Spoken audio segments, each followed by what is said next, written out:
మనిషి మరణాన్ని గుర్తించే జంతువులు ఇవే. సంకేతాలు ఎలా ఇస్తాయి? ప్రపంచంలో మరణం చుట్టూనే అత్యధిక రహస్యాలు ఉన్నాయి. మరణం అనివార్యం, కానీ మరణం ఎలా వస్తుంది, ఎప్పుడు వస్తుంది, దీని గురించి మనిషికి రహస్యాలు అంతం లేవు.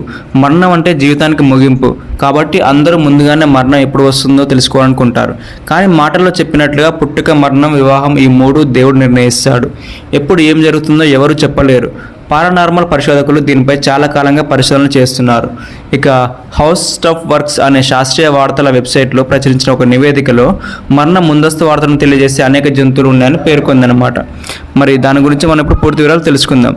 దానికంటే ముందు ఇలాంటి అత్యంత ముఖ్యమైన విషయాలు తెలుసుకోవడానికి మన ఛానల్ని సబ్స్క్రైబ్ చేసుకోండి ప్లీజ్. కుక్కలు. చాలామంది కుక్కలు మరణాన్ని ముందుగానే గ్రహించగలవని నమ్ముతారు. ఆ అశుభ సూచన కనిపించినప్పుడు ఏడుపు స్వరంతో మొరుగుతాయి. ఇక హౌస్ ఆఫ్ వర్క్స్ నివేదికలో కుక్కలు తమ యజమానుల మరణ వార్తను ముందుగానే గ్రహించిన అనేక సందర్భాలు ఉన్నాయని పేర్కొంది. పిల్లులు. చాలా పురాతన కాలం నుంచి పిల్లులు మరణం వాసనను పసిగట్టగలవని ప్రజలు నమ్ముతున్నారు. పిల్లులు మనుషుల మరణాన్ని ముందుగానే గ్రహిస్తాయి. ఈ విషయం వచ్చినప్పుడల్లా ఆస్కార్ ది ఆస్పైట్స్ క్యాట్ ప్రస్తావన వస్తుంది. అమెరికాకు చెందిన ఈ పిల్లికి మరణాన్ని ముందుగానే గ్రహించే సామర్థ్యం ఉంది. ఆస్కార్ అమెరికాలోని రోడ్ ఐలాండ్లోని Steere House nursing and rehabilitation సెంటర్లో ఉండేదన్నమాట. ఆసుపత్రి సిబ్బంది ప్రకారం ఆస్కార్ తరచుగా రోగుల పక్కన పడుకునేది. అలా పడుకున్న కొన్ని గంటల్లోనే ఆ రోగి మరణించేవాడనమాట. జోన్ టెనో అనే వైద్యురాలు మొదట ఈ విషయాన్ని గమనించారు.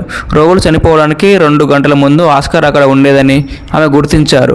2015 వరకు ఆస్కార్ దాదాపు 100 మంది మరణాలను ఊహించిందని ఆసుపత్రి వైద్య సిబ్బంది పేర్కొన్నారు. ఆస్కార్ మాత్రమే కాదు, అన్ని పిల్లులు మనుషులు లేదా ఇతర జంతువుల మరణాన్ని ముందుగానే గ్రహించగలవు. ఎలా? మరణానికి కొద్దిసేపటి ముందు నుంచి మనుషులు లేదా ఇతర జంతువుల శరీరంలో కొన్ని రసాయన మార్పులు జరుగుతాయి.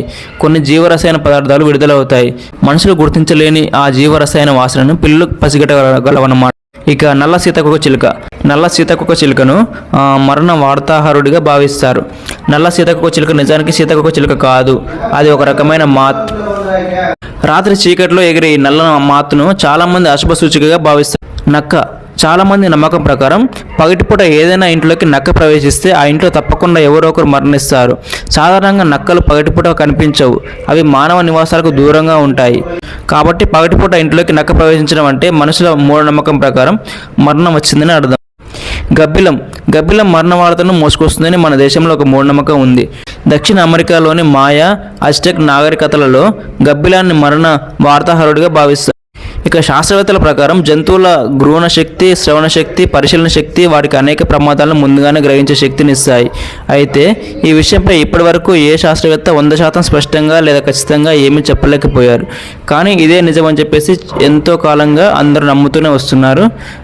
దానికి తగ్గట్టుగా ఎన్నో ఉదాహరణలు మనం చూస్తూనే ఉన్నాం కూడా. మరి ఈ విషయం గురించి మీకేమనిపించిందో కామెంట్ రూపంలో తెలియజేయండి.